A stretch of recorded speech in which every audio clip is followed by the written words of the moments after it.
This is Optimal Finance Daily, episode 2650. 8 Edits for a Simpler, Better Life by Lisa Avellan with NoSidebar.com. And I'm your host and personal finance enthusiast, Diana Merriam.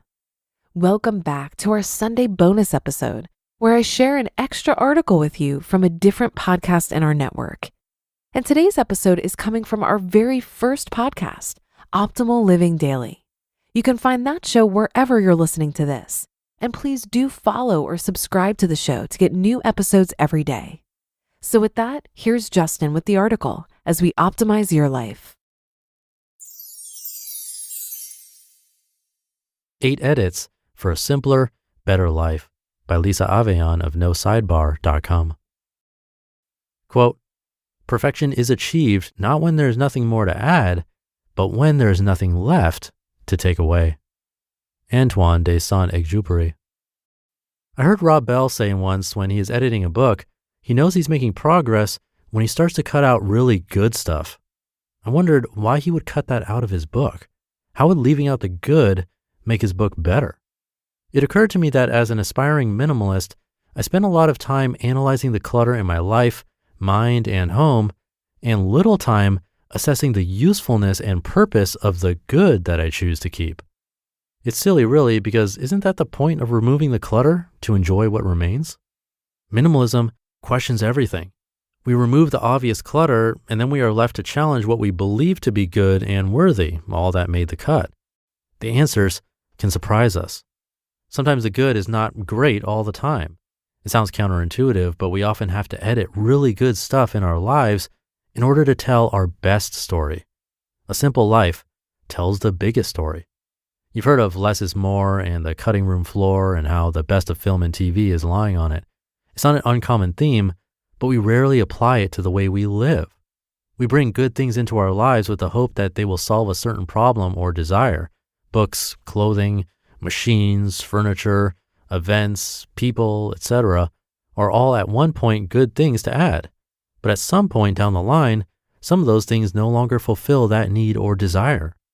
When Rob Bell wrote the first drafts of his book, he added certain good material because at that time it was useful. Later, during the editing process, the need changed for that material. That doesn't make it less good. Editing revealed the story he was actually trying to write. Minimalism is deeper and wider than keeping the good stuff. It strips away our outer layers and exposes the inner parts of ourselves that we haven't tended to for far too long. It exposes the sneaky ways clutter disguises itself. It reveals our insecurities and all the characters we create to navigate life in a fickle culture. You may have good things, but for the wrong reasons or at the wrong time. Minimalism is keeping the right good at the right time. Editing the good from our lives isn't permanent. It's a practice of intentional choices that serves us in the present. The present is always changing, so what may have been good in the past might not be now, or what is not good now might be good in the future. Perhaps it's a good thing that doesn't fit in with our new simple life. We are paring down to live our best life, and some good doesn't fit in with our new lifestyle. Simplicity is about subtracting the obvious and adding the meaningful. Experience a better life. If you're looking for a simpler, better life, here are a few changes you can make. Number 1, edit your wants. When we want only the simple, practical, and best things in our lives, it means changing the things we want. Consider the desires you have and if adding it to your life is worth the time, effort, space, etc. Number 2, unsubscribe from good, but not currently useful email lists. Edit your inbox of what's not adding value in a practical way. That may mean foregoing really good information for the sake of your time, focus, and productivity. When it's relevant to you, resubscribe. Number 3, reduce the social media platforms you use. Choose your favorite platform and follow your favorite people, blogs, companies, and celebrities. More than likely, they will be on most platforms posting the same information to each. You won't miss out, and you'll be more present in your own life by narrowing your attention. Number 4, donate your good books. You can keep some books, but of those you've read and know you probably won't read again, donate to your local library or thrift store. Or if it's a particularly good one, share with a friend. Number 5, cut back on good commitments. Learn to say no. My husband and I decided to not continue leading a small group Bible study for this current season of our lives.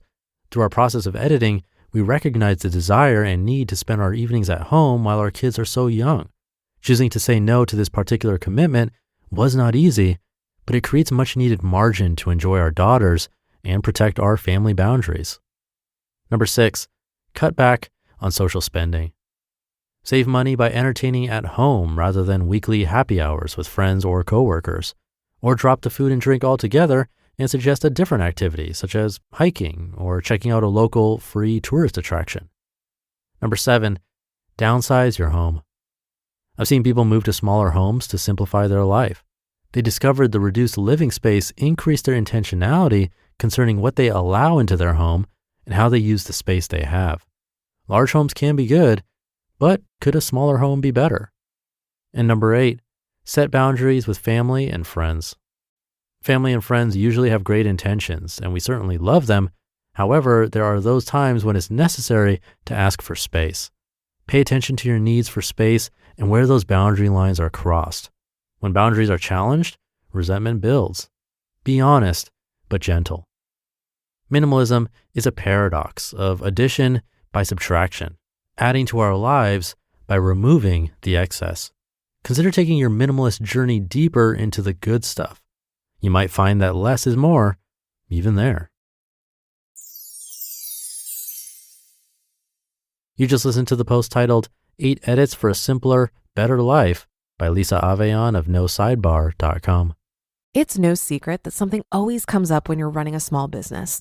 It's time to take the pain out of payroll benefits and HR and put the joy back in running your business with Gusto. Gusto's payroll and HR services can make it a little easier. Gusto was designed for you, the small business owner. They take the pain out of running a business, automatically calculating paychecks, filing payroll taxes, setting up open enrollment. Gusto does it all. Want more? Time tracking, health insurance, 401k, onboarding, commuter benefits, offer letters, access to HR experts. You get the idea. With Gusto, you can focus on the joy of running your business. It's super easy to set up and get started. And if you're moving from another provider, Gusto can transfer all your data for you. It's no surprise 94% of customers are likely to recommend Gusto. 94. Here's the best part. Because you're a listener, you get 3 months totally free. All you have to do is go to gusto.com/OFD. Again, that's gusto.com/OFD. I'm telling you, you're gonna love Gusto. Get started today. Shipping can make or break a sale, so optimize how you ship your orders with ShipStation. They make it easy to automate and manage orders no matter how big your business grows. And they might even be able to help reduce shipping and warehouse costs. So optimize and keep up your momentum for growth with ShipStation. Sign up for your free 60-day trial now at ShipStation.com and use the code POD. That's ShipStation.com with the code POD. Thank you to Lisa. A good list of things to consider. As usual, don't try them all at once, but if one stood out, try it, see if it works in your life, and if not, move on to another. That's the beauty of the stuff I read to you here. There are over 2,000 articles to choose from with insights and ideas to try anytime you like, and there's no one size fits all. It's cliche, but true. I've been reading these articles to you every single day for many years now, and when people ask me, what's that one biggest takeaway from reading all of these articles? It's really that there is no one big takeaway, because what works for one person will not necessarily work for another. We may all come from the same place, but we're all unique, and that means we'll all be very different in what makes our own personal lives the most meaningful. I just hope this podcast can help you figure out what that is. I think it's been helping me personally, because if I didn't put this effort into making sure I get these positive messages consistently, I'm not sure I'd get them enough. And the reminder is a really good thing to have. I talked about this a bit last week in a Brian Tracy article. That was episode 2064, so you can check that out for more. But that should do it for today. Thank you for listening and being here and for subscribing to the show.